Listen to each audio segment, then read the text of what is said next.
At 9:42 p.m., a frightened voice reached the county dispatcher from a quiet rural highway in northern Arizona, and what that caller described was not an accident, not a crime, but lights in the sky, moving without sound, hovering low over the trees.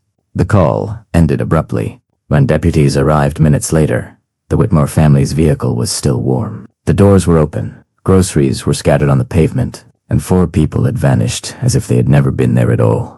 Just hours before that call, the Whitmore family blended perfectly into the rhythm of small-town American life, the kind that rarely makes headlines and almost never attracts police attention. Mark Whitmore was 46, an electrical technician for the regional power cooperative, known by coworkers as steady, practical, and almost painfully predictable. His wife, Elaine, 43, worked part-time at the county library, where she organized local history archives and helped retirees learn how to use email. Their children, 17-year-old Tyler and 11-year-old Megan, were the sort of kids teachers described as polite, average, and unremarkable in the best possible way. On that evening in late October, neighbors later told investigators they saw nothing unusual. No arguments, no rushed behavior, no signs of fear. The family left their single-story ranch house just after dinner, telling Elaine's sister they were driving into town for groceries and fuel before the weekend storm rolled in. The weather was clear. The road conditions were good, and there was no reason to believe this routine errand would become the last verified trace of their lives. This opening image matters because cold cases are rarely born from chaos. They are born from normalcy, from moments so ordinary that no one thinks to remember them until it's too late. Investigators later reconstructed the timeline using receipts, traffic cameras, and cell phone pings, all of which confirmed that the Whitmores followed their usual pattern, stopping at the same gas station they'd used for years and heading home alone, a 2-lane stretch bordered by forests and This was not a family running from something, and it was not a family chasing mystery. It was a family moving through a familiar world that suddenly failed them. In classic detective work, establishing this baseline is critical, because when you understand who the victims were in life, you can recognize how violently the reality was interrupted. There were no known enemies, no financial red flags, and no domestic disturbances on record, and no prior contact with law enforcement beyond routine traffic stops. According to later interviews, Mark had work scheduled for the next morning. Elaine had library shifts booked through the following week. Tyler had a football practice he never missed, and Megan was preparing for a school presentation. These details may sound mundane, but for seasoned investigators, they serve as evidence of intent, proof that the Whitmores fully expected to return home. The case thesis begins here. Whatever happened on that road was sudden, external, and powerful enough to override planning, habit, and instinct. This wasn't a slow unraveling. It was a rupture. And that distinction would haunt detectives for decades, because crimes without preparation leave fewer fingerprints, fewer motives, and far more questions than answers. To understand why this case rattled investigators so deeply, you have to understand the town the Whitmores lived in and the reputation the family carried within it. Because disappearances don't exist in a vacuum. They tear holes through communities. Pine Ridge was the kind of place where deputies recognized most vehicles on the road and strangers stood out without trying. A town with 1 grocery store, 2 churches, and a single high school whose football games doubled as social events. Mark Whitmore had lived there nearly his entire life, graduating from Pine Ridge High in the early 90s, marrying Elaine shortly after, and buying the modest ranch house where they raised their children. Elaine was known not just as a librarian, but as a caretaker of memory. The woman residents trusted to preserve photographs, obituaries, and handwritten letters donated to the local archive. Tyler and Megan were part of the town's future, names that appeared on attendance sheets, sports rosters, and school newsletters. This mattered to investigators because families with deep roots usually leave deep trails, social trails, behavioral trails, people who notice when something feels off. Yet, when detectives canvassed neighbors, co-workers, teachers, and extended family, the responses followed a troubling pattern. Everyone said the same thing. Nothing was wrong. No arguments. No strange visitors. No sudden changes in routine. From a law enforcement perspective, that kind of consistency can be more unsettling than conflicting stories, because it removes obvious angles of inquiry. Sheriff's detectives initially treated the case as a possible roadside emergency or breakdown that escalated, but the absence of skid marks, debris, or mechanical failure quickly ruled that out. Financial records showed stable accounts, no unusual withdrawals, no gambling debts, no insurance changes. Phone records revealed no threatening calls, no secret relationships, no online behavior suggesting fear or preparation. This was not a family under pressure. The town itself offered little help beyond geography. Pine Ridge sat near the edge of federally managed land, a patchwork of state forest and restricted airspace used occasionally for military training flights, a detail that would later take on disturbing significance. At the time, though it was simply part of the landscape, something residents mentioned casually and investigators noted without emphasis. Experienced detectives know that exposition is not filler. It's the foundation that determines whether a case points inward or outward. Here, every indicator pointed outward. The Whitmores were not running from their lives. Their lives were interrupted. That conclusion narrowed the field and raised the stakes. Because crimes driven by external forces often involve chance encounters, opportunistic offenders, or events so rare they resist categorization. As one retired investigator later put it, cases like this are dangerous precisely because they don't fit the usual boxers. When a town trusts a family completely and still cannot explain their disappearance, the mystery stops belonging to the victims alone. It becomes communal. And in Pine Ridge, that shared unease settled in quickly. Because if something could take the Whitmores without warning, it could happen to anyone.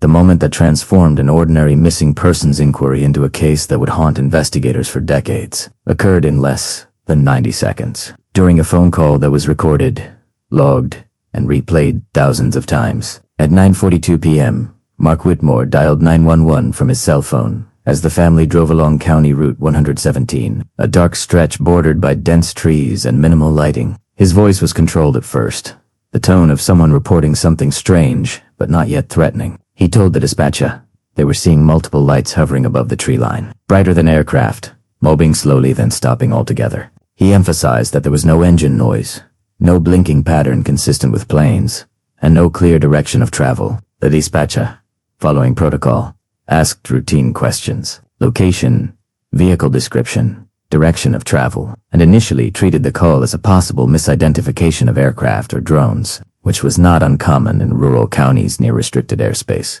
But then, the tone shifted. Mark paused mid-sentence. In the background, investigators later noted the sound of Elaine speaking urgently, followed by Tyler saying, "Dad, it's closer." Mark returned to the line, this time louder, more restrained, saying the lights were descending and that the road ahead was suddenly illuminated like daylight. He asked if deputies were on the way. The dispatcher confirmed units were being dispatched and advised him to stay in the vehicle if he felt unsafe. What happened next is the detail that continues to divide experts. Mark said, "They're right over us now," followed by a sharp intake of breath. There was a brief burst of static. The sound analysts later compared to interference rather than signal loss. And then the line went dead. No crash was reported. No follow-up call was made. From an investigative standpoint, this call served as both evidence and complication. On one hand, it provided a precise timestamp, location, and first-hand account. On the other, it introduced an element that law enforcement traditionally avoids validating without corroboration. Strange lights in the sky sit at the uncomfortable intersection of public report and institutional skepticism. Deputies arrived within 7 minutes. They found the Whitmore vehicle parked at an angle on the shoulder, hazard lights still blinking. The engine was warm. The keys were in the ignition. Elaine's purse was on the passenger seat. Grocery bags lay torn on the ground, with frozen food already beginning to thaw. There were no signs of a struggle, no blood, no footprints leading away from the road, and no indication the family left voluntarily. Importantly, there were no burn marks, no damage to the vehicle, and no physical evidence of anything descending from the sky. For detectives, this was the inciting incident in the truest sense. A credible report, followed by an impossible scene, followed by an impossible scene. The thesis of the case was now unavoidable. Whatever those lights were, real or misinterpreted, they marked the exact moment the Whitmore family disappeared. And from that point forward, every investigative path would have to answer one central question. Were the lights the cause, the cover, or the coincidence that disguised something far more human and far more dangerous? In the first 48 hours, the Whitmore case followed a pattern familiar to seasoned law enforcement. A rapid, methodical response designed to capture perishable evidence before it vanished with time. County deputies secured the scene, documented the vehicle, photographed the roadway, and conducted an immediate grid search along both sides of Route 117, extending into the tree line with flashlights and canine units. Nothing No footprints. No broken branches. No discarded clothing or personal items. The absence of evidence forced investigators to widen their scope quickly. State police were notified. Search and rescue teams were brought in. Air support conducted thermal sweeps at first light, scanning the forest and nearby ravines for heat signatures that might indicate injured or hiding individuals. Again, nothing. From a procedural standpoint, the next step was verification. Detectives requested radar logs from the regional airport and flight data from the Federal Aviation Administration to determine whether any aircraft, military or civilian, were operating in the area at the time of the call. According to official responses, no authorized flights were recorded directly over Pine Ridge during that window, though training routes existed several miles away. This detail became the first point of controversy. Some investigators accepted it as confirmation that the lights were misidentified or unrelated. Others flagged it as an omission, noting that not all military activity appears on civilian radar. Internally, the case began to split. One group pushed for conventional explanations, a roadside abduction, a coordinated crime, or a mistaken perception amplified by stress.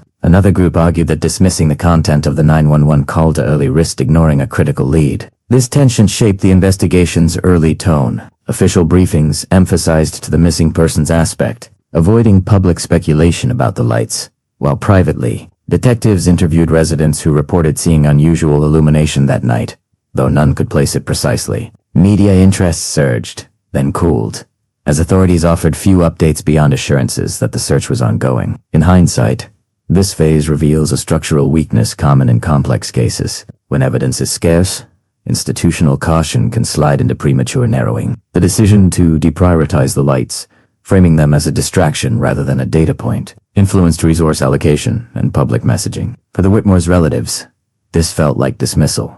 For investigators, it was an attempt to maintain credibility and focus. Both perspectives would clash repeatedly as the case aged. What is undeniable is that within weeks, the urgency faded. Search teams were scaled back. Leads slower, and the Whitmore disappearance began its quiet transition from active emergency to unresolved mystery, carrying with it unanswered questions that would resurface decades later when technology and attitudes finally caught up. By the third week, the Whitmore case crossed an invisible but critical threshold. The moment investigators acknowledged that a missing family is no longer simply lost, but likely taken, killed, or concealed with extraordinary care. Every standard explanation had been tested and failed.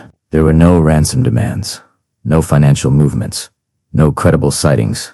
Beyond the night of the disappearance, cell phone pings showed Mark's phone stopped transmitting minutes after the 911 call, not moving again, not reconnecting to another tower. Elaine's phone was never recovered, and the children's devices went silent permanently. From a detective's perspective, this pattern pointed away from voluntary disappearance. Families do not vanish together without preparation, and they do not abandon vehicles, money, identification, and medication unless forced. This realization marked plot point I, the point of no return in the investigation. The case was formally reclassified from missing persons to suspected foul play involving multiple victims. State and federal agencies were notified, including analysts trained in organized crime, human trafficking, and serial offenses.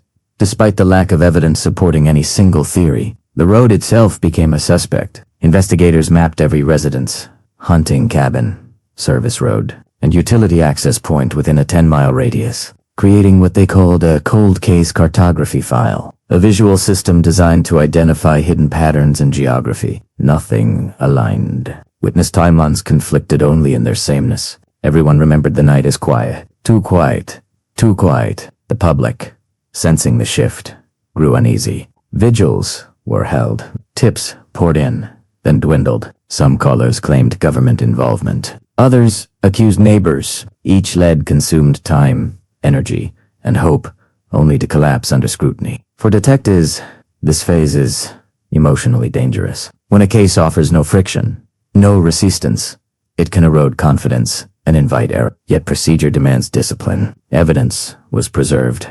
The vehicle was impounded. The 911 call was sent to audio specialists, and the Whitmores were entered into national databases as endangered missing persons. Still, the central fact remained unchanged. 4 people had disappeared in seconds from a lit roadway without witnesses or physical traces. The investigation had committed fully now. There would be no easy resolution, no quick arrest, no dramatic discovery in the woods. What lay ahead was a long confrontation with uncertainty, one that would test not just the limits of forensic science, but the patience, judgment, and resilience of everyone tasked with uncovering the truth. As the case moved into its second month, the investigation expanded outward in widening circles, driven by the belief that if the Whitmores were not near the road, they had to be somewhere else, somewhere missed, somewhere hidden. State police took operational control, bringing in search coordinators who specialized in wilderness disappearances and long-duration missing family cases. Over the following weeks, hundreds of acres were combed repeatedly, not but in overlapping phases designed to catch what earlier sweeps might have overlooked. Canine teams were redeployed under different weather conditions to account for scent drift. Ground-penetrating radar was used near culverts, shallow washes, and abandoned foundations. Dive teams searched stock ponds and irrigation reservoirs, even though none showed signs of disturbance. Each operation ended the same way, with detailed reports and zero recoveries. For detectives, this kind of negative space becomes evidence in itself. Negative space becomes evidence in itself. The absence of bodies, clothing, or personal items suggested planning or control, something more deliberate than a random act. Investigators began reconstructing the Whitmores' movements, minute by minute, building a behavioral profile rooted in routine. Where did they normally slow down? Where did Mark usually pull over for wildlife or road hazards? What sections of Route 117 offered concealment, access, or elevation? Analysts layered this information onto maps, satellite imagery, and historical land use records, attempting to see the landscape the way an offender might. At the same time, the case drew in federal consultants who had worked on mass disappearances and serial offender cases. Some argued the family could have been intercepted by someone impersonating authority, a technique documented in prior abductions, though no credible suspects emerged. Others explored the possibility of coordinated offenders using the isolation of the road to their advantage. Yet every theory stumbled over the same obstacle. There was no struggle, no evidence of force, no trace of panic beyond the 911 call itself. Public interest surged again when national media picked up the story, framing it as a mystery that defied logic. Tips flooded in from across the country, many sincere, many speculative, and some clearly influenced by pop culture narratives. Investigators treated each lead seriously, cross-checking names, vehicles, and locations, even as the probability of relevance declined. Behind the scenes, fatigue set in. Detectives rotated off the case, replaced by others who had to relearn its history, its blind alleys, its unresolved questions. Teeth to no bit common in long investigations became another structural challenge. Knowledge had to be documented meticulously to prevent loss. Every report, interview, and photograph was archived, not because answers were found, but because someday someone might see what others missed. Meanwhile, the Whitmore family became symbols rather than people in the public imagination, their faces appearing on flyers, then fading from storefront windows as months passed. For investigators, this stage represented the true beginning of Act 2, the confrontation, not with a suspect, but with the limits of conventional policing. The search had been exhaustive by contemporary standards, yet it produced nothing. And when a case refuses to yield under pressure, it forces a shift in thinking. Either the assumptions are wrong, or the truth exists beyond the tools currently available. That realization did not bring clarity. It brought unease, because if the Whitmores could disappear without leaving a single recoverable trace, then the system designed to protect them had failed in a fundamental way, and that failure would not be corrected quickly. It would linger, waiting for time, technology, or an unexpected mistake to reopen doors that now seemed permanently sealed. As weeks turned into months, the Whitmore case entered a phase detectives often describe as the most dangerous, when the absence of answers invites noise, contradiction, and distortion. With no physical evidence to anchor the investigation, even small statements began to carry outsized weight. New witnesses came forward, some late, some reluctantly, each adding fragments that refused to align cleanly. A truck driver reported seeing an unusual glow near Route 117 that night but couldn't pinpoint the time. A couple returning from a nearby town claimed they noticed a vehicle pulled over with its hazard lights on, yet remembered no people standing beside it. Another resident insisted they heard a low humming sound around the same hour, though no one else in the area corroborated it. For investigators, these accounts were frustratingly incomplete. Memory degrades quickly, especially once media coverage shapes expectation, and detectives had to carefully separate original perception from later influence. Still, patterns mattered. Analysts overlaid witness timelines with traffic data and confirmed that vehicle flow on Route 117 dropped sharply around the time of the disappearance. Not because of an accident, but because something caused drivers too slow or what that something was remained unclear. At the same time, the evidence already collected began to raise quiet red flags. Forensic technicians re-examined the Whitmore vehicle, this time with a narrower focus, not on what was present, but on what wasn't. There were no fingerprints on the exterior door handles beyond family members, suggesting the doors may never have been opened after the car stopped. Tire marks indicated a controlled pull-off rather than a sudden stop. Inside the vehicle, items appeared undisturbed, except for the groceries, which had been hastily set down, not thrown. This suggested compliance rather than panic. Investigators also revisited the 911 call using enhanced audio analysis that wasn't available during the initial response. Experts noted brief bursts of interference, inconsistent with standard signal drop, though they stopped short of drawing conclusions. According to internal reports, the interference could have resulted from terrain, atmospheric conditions, or electronic sources operating nearby. But without corroboration, it remained an anomaly, not proof. The case also attracted outside attention from civilian aviation experts and retired military personnel, some of whom contacted law enforcement to suggest the lights described matched certain classified aircraft testing patterns. Others dismissed that outright, pointing out inconsistencies in altitude and movement. Detectives documented these opinions carefully, aware that expert disagreement can either illuminate truth or deepen confusion. Meanwhile, pressure from the Whitmore family's relatives intensified. They pushed for transparency, demanding answers about the lights, the radar data, and the possibility of government involvement. Law enforcement responded cautiously, emphasizing that no evidence supported extraterrestrial or covert explanations, while acknowledging unanswered questions. This balance, necessary from an institutional standpoint, fueled public mistrust. Online forums began dissecting the case, creating theories that ranged from plausible to fantastical. For investigators, this environment posed a serious risk. Once a case becomes mythologized, witnesses may unconsciously reshape their memories to fit prevailing narratives. That's why detectives returned again and again to verifiable facts. The family drove home. A call was made. A vehicle was found. 4 people vanished.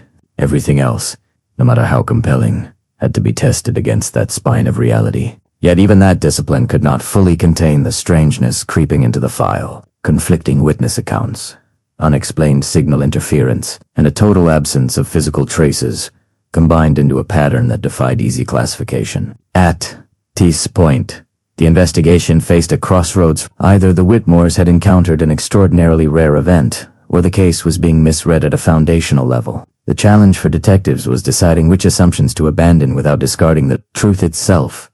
Months into the investigation, detectives began to scrutinize what had initially seemed irrelevant: the groceries, the vehicle placement, and the surrounding terrain. Forensic teams re-examined items in the car using techniques unavailable during the first sweep. A faint smudge on the passenger side window, initially dismissed as dust, revealed trace fibers not belonging to any family member. Analysts catalogued the pattern, comparing it with clothing from local residents.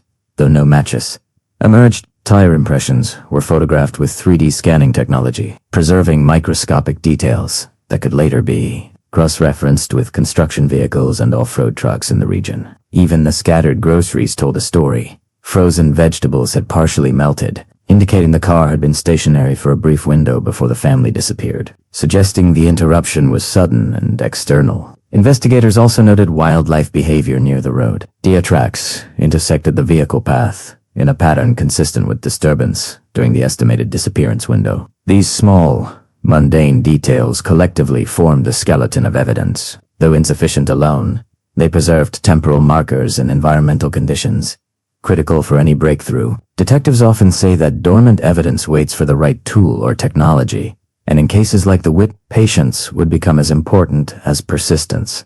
It would take years before the dormant evidence began to yield answers. Advances in forensic analysis and digital reconstruction enabled investigators to revisit the Whitmore vehicle with a fresh perspective. High-resolution fiber analysis combined with DNA microsequencing, identified previously undetectable strands on the passenger window and seatbelt. Investigators cross-referenced these with national criminal databases and genealogical records, looking for even distant familial links that might reveal a suspect. At the same time, satellite imagery archives allowed analysts to review aerial photos of the road and surrounding forest on the night of the disappearance, searching for unusual patterns of light, movement, or disturbance. Historical radar data, once thought inconclusive, was reprocessed using modern software, revealing anomalies previously hidden in noise brief. Low-altitude lights moving across the tree line, consistent with several eyewitness accounts.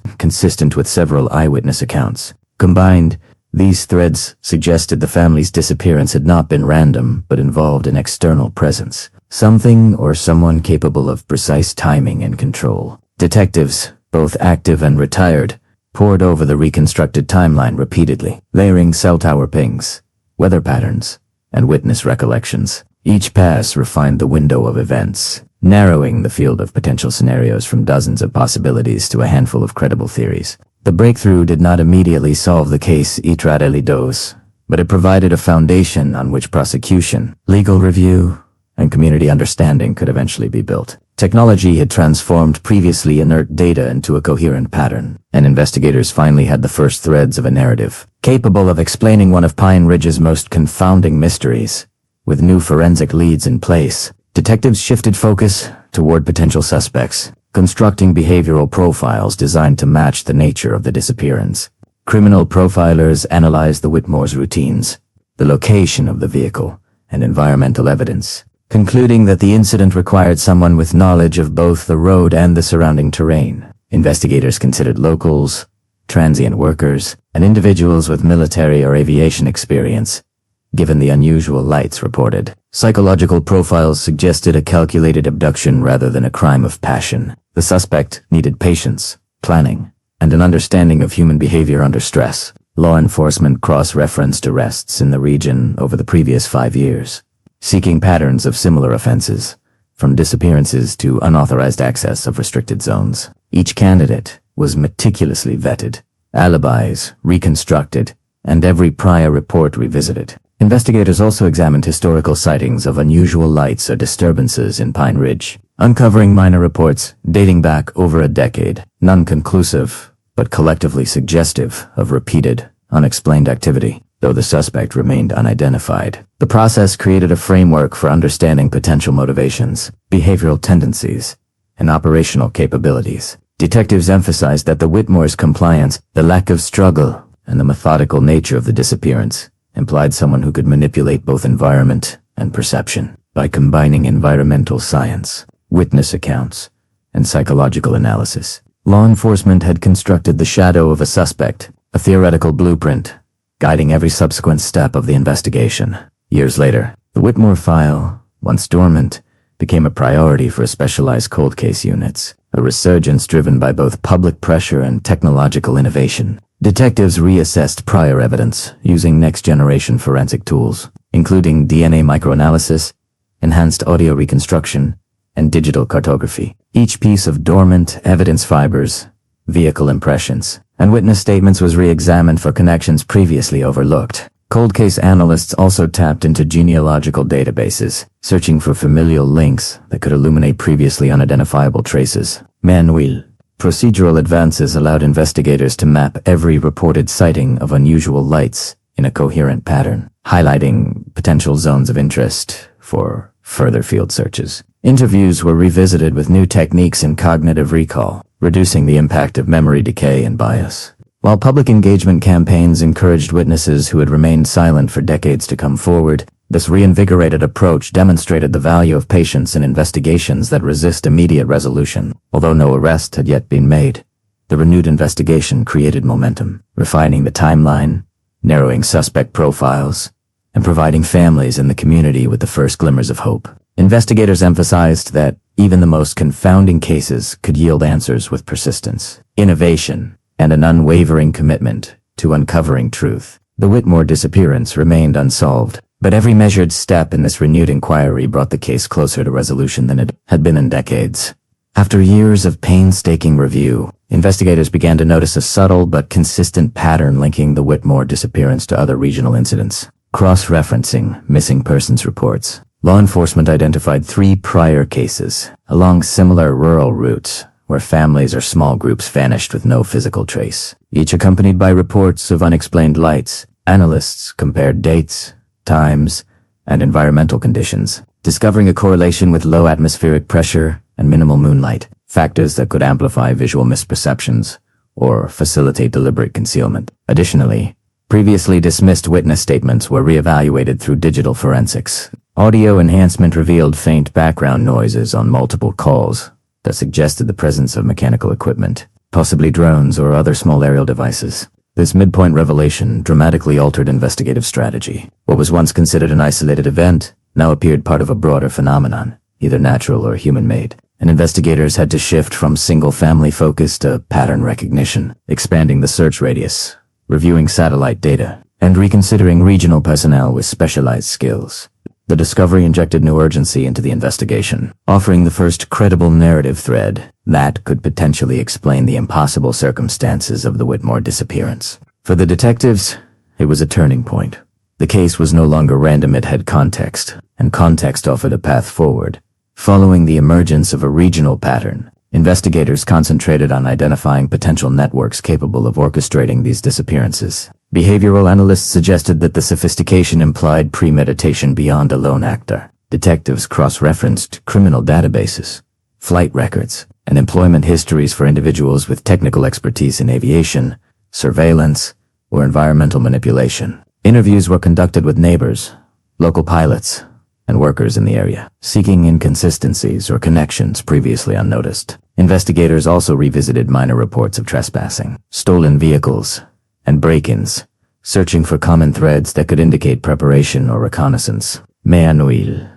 Public tips led to scrutiny of peripheral suspects with prior incidents involving unlicensed aircraft or experimental equipment. Each lead was carefully analyzed, triangulating witness accounts with environmental data, vehicle evidence, and the timeline established from the original 911 call. The sense of imminent discovery intensified as detectives realized that potential suspects had either moved on or remained inconspicuous for years, blending into the community. The bad guys were not cornered but closing in metaphorically. Investigators had to anticipate moves, anticipate cover-ups, and anticipate deception. At Tististash, tension in the investigation reached a crescendo. Every piece of evidence, no matter how minor, took on renewed significance. Detectives understood that uncovering the truth would require combining intuition, forensic science, and relentless pursuit-on approach that had eluded resolution for decades, but was now finally within reach. Despite mounting evidence and technological breakthroughs, investigators entered the most psychologically taxing phase of the Whitmore case, a period law enforcement professionals referred to as the dark night of the soul. Months of reanalysis, cold case unit work, and pattern recognition yielded promising leads, yet each seemed to dissolve upon closer scrutiny. DNA traces from the vehicle produced partial matches, but no definitive suspects. Satellite anomalies suggested activity in the forest, but field searches uncovered only natural disturbances. Witness statements conflicted in minor but critical ways, and anonymous tips led to dead ends or misidentified individuals. The cumulative effect was exhausting, eroding confidence and leaving detectives questioning every assumption. Morale within the team fluctuated between cautious optimism and creeping despair, particularly as anniversaries of the disappearance reminded the community, investigators, of years lost without resolution. Families expressed frustration and fear, magnifying the emotional weight on officers who had invested careers in the case. At this juncture, investigators had to confront the possibility that the Whitmores might never be found, that clues had degraded beyond utility, or that human error in early searches had allowed the trail to vanish permanently. Yet, professional discipline demanded persistence. The dark night of the soul was less about evidence and more about resilience, the ability to continue methodical, patient work, despite repeated disappointment. In long-duration cases like this, experts say the breakthrough often comes immediately after the point of deepest doubt, when technology, timing, and investigative creativity converge. Detectives reminded themselves of this principle constantly, documenting every lead, preserving every artifact, and preparing for the moment when patience and precision would finally pay off, no matter how long it took.